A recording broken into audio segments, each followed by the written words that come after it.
Hello and welcome to the Discover History YouTube channel, and tonight I want to look at the games that was played with during the Tudor period. So obviously none of these items are made out of plastic, none of them require batteries or even plugging in, and even better, you don't have to sit there pressing buttons. These are toys that children had to make work years ago.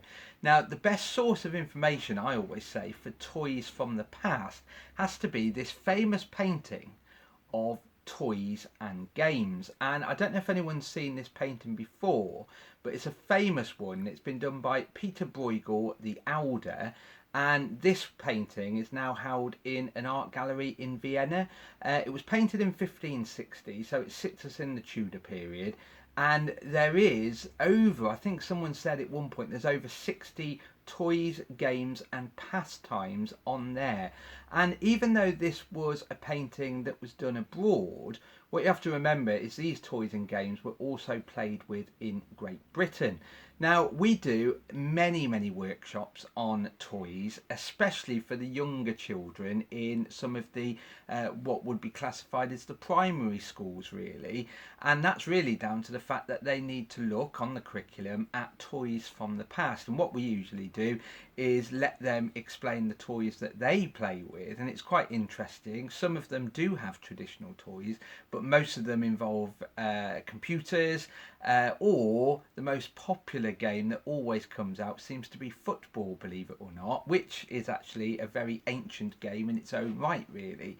But we then look at the different games that was played with, and if we are looking specifically at the Tudor period, I usually bring this picture out because it is really good.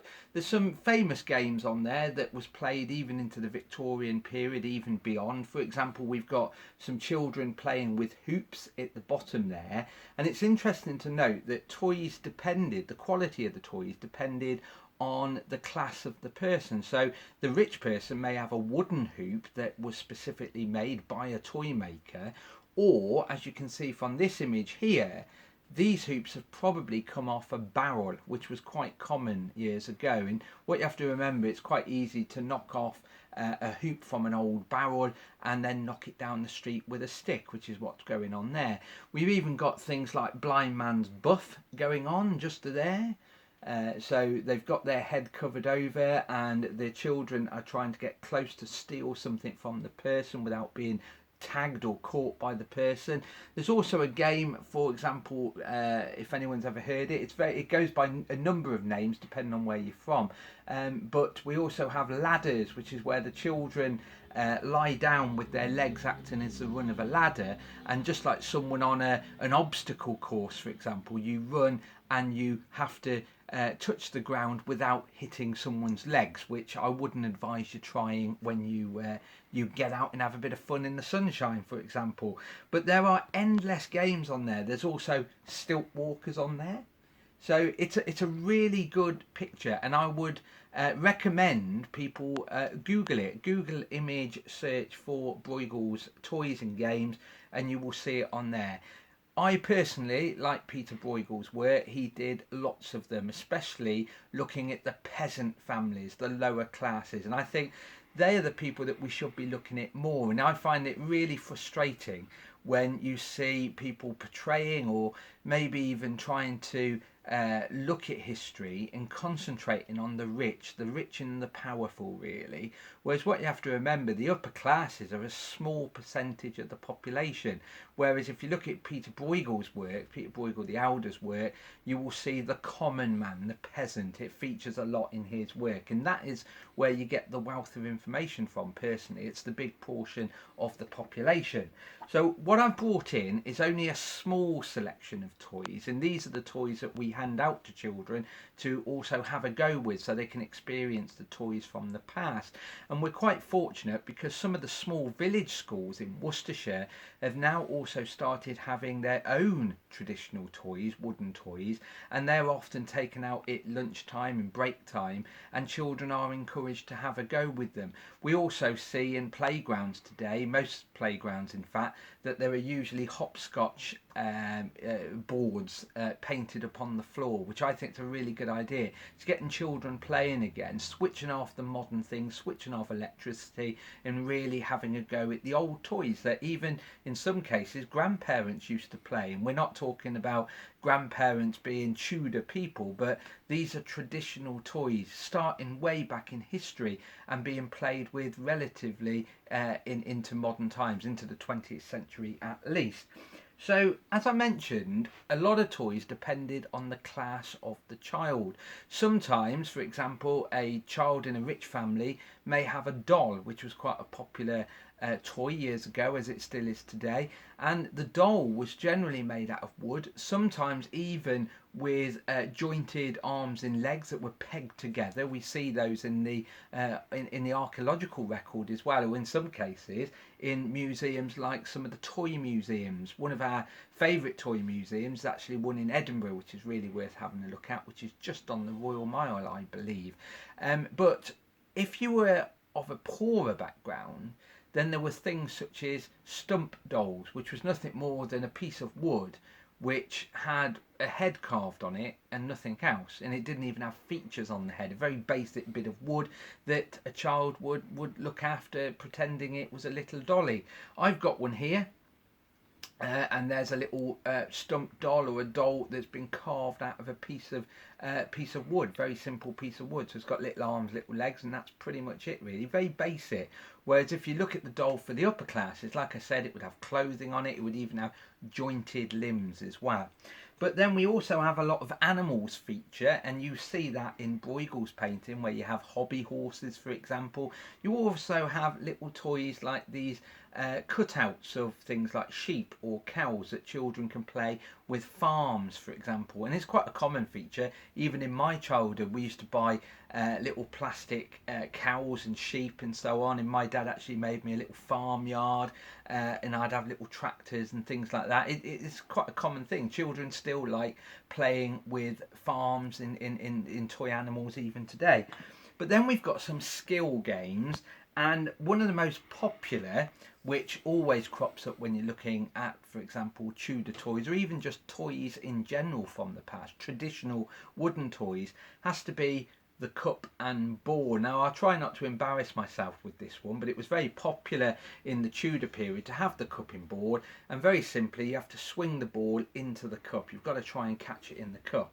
I always explain to children that the only way you're going to catch it is if you keep the ball in the upright position. Imagine that's got liquid in it, and watch the ball. Don't take your eye off the ball. You don't have to worry about your hand, because that moves with the cup.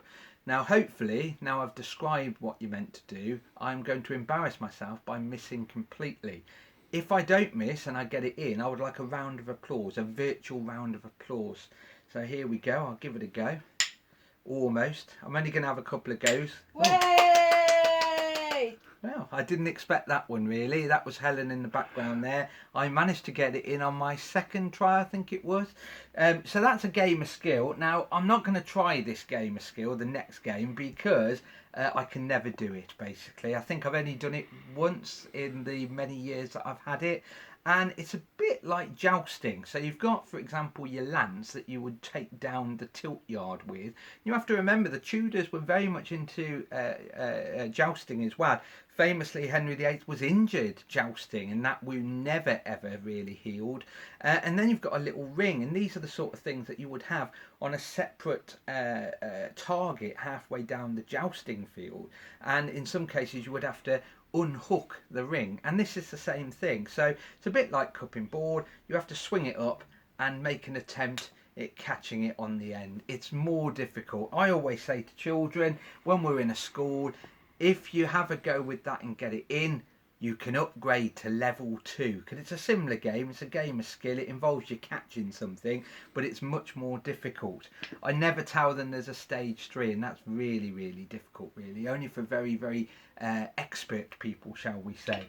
If you want to experience any of our game sessions, remember, do go on our website at www.discover-history.co.uk, and you'll be able to see on there school workshops. And you have to remember, is even though we have had issues doing school workshops since March, obviously because of COVID-19, All our workshops, as they always have been very thoroughly risk assessed. We've now done a COVID-19 risk assessment on them all, and we are implementing them. So if you want us in September, do have a look on there. Just click on schools and you will see what we can do. Saying that, we also offer these workshops, or shall we say talks, to adult groups, and it's quite fun because usually when I've finished talking about toys and games in the past or from a specific period, usually the audience comes down and they do like to have a go. Usually the adults are worse than children, I always find. We always have arguments, we have to pull them apart. And if anyone's ever played Monopoly, by the way, you'll know how deadly that sort of game can take its toll out on people. People arguing all sorts. But then we've got some other skill games, really. This is Whip and Top, and if you have a look in Bruegel's picture, there are a number of children just under the arches at the back here, next to the swimmers actually in the river, that are actually playing with whips and tops. You've also got some children with whips on the fence just there. They're probably pretending they're on a horse with that whip, to be fair, but they're definitely playing whip and top in the background. So this one involves your top, which should be wound around the whip. So you take your whip and you wrap it all the way around really tightly, and this was a common game even into the 1940s and 50s, because we always have people reminiscing about that. You place it on the ground, and as you pull it away and let go, the whip unrolls it and begins it to spin, and then the difficult part is to really keep whipping the top to keep it going. That's the more difficult part, to keep it going as long as you can. But then we've also got a very popular Tudor game, and it was referred to as Diablo, which is not an English word, and as you're probably aware, Diablo means devil, and it was called the devil because it was a very difficult game. Now it consists of the string and sticks, that's one part, and then you've actually got the Diablo in the middle, and there's probably people out there watching this saying, oh, it's an easy thing to do. That is, you've probably got a rubber one, because they're mainly made out of rubber or plastic today, and they are pretty easy to do. I can even do a modern one. It's a little bit more difficult using one that's nothing more than a lump of wood. But Diablo was extremely popular in the Tudor period. You see that in a number of pictures and images. But we must never forget, games just don't involve physical things that you have to move around. We also have games, for example, games that are rhyming songs, for example. Children used to play with those when they got a little bit of time, when they were not helping farming, or maybe they were rich enough to go to school. But there's also board games. I've got one here which was very popular. This is Fox and Geese. So you've got one fox, a number of geese.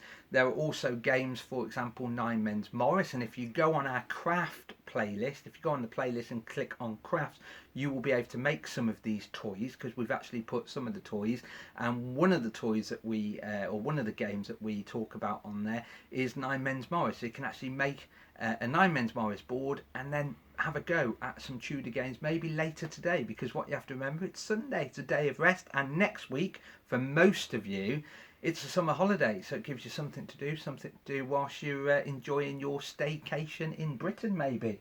But I also like the fact that people were also into quite complicated games, mechanical toys as well, even as far back as the Tudor age.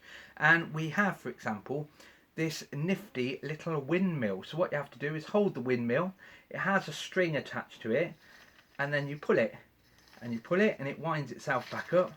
Very popular. There's your little windmill to keep your grain being ground into flour, for example. There are an endless supply of toys, but like I said, some of them were made by parents, some of them children made themselves, or if you were rich enough, you would buy them from a manufacturer of toys. If you're, for example, a young Henry VIII or a young Elizabeth I, you would definitely buy them. You probably wouldn't even bother making your own. But if you are a member of the gentry or royalty, then usually children were taught a lot about life more than given a chance to play. Whereas the commoners' children, when they weren't working on the farm or helping the parents in another job, they were playing around in the fields, the lanes, and that sort of thing. So hopefully that's given you a little inspiration of the toys from the Tudor period specifically. If you want to see any of the other toys or any of the other topics that we do, remember, subscribe and let us know what you want to see. This is as much your channel as it is ours. Now, just one quick reminder, tomorrow we are starting a period of summer holiday walks around Worcester.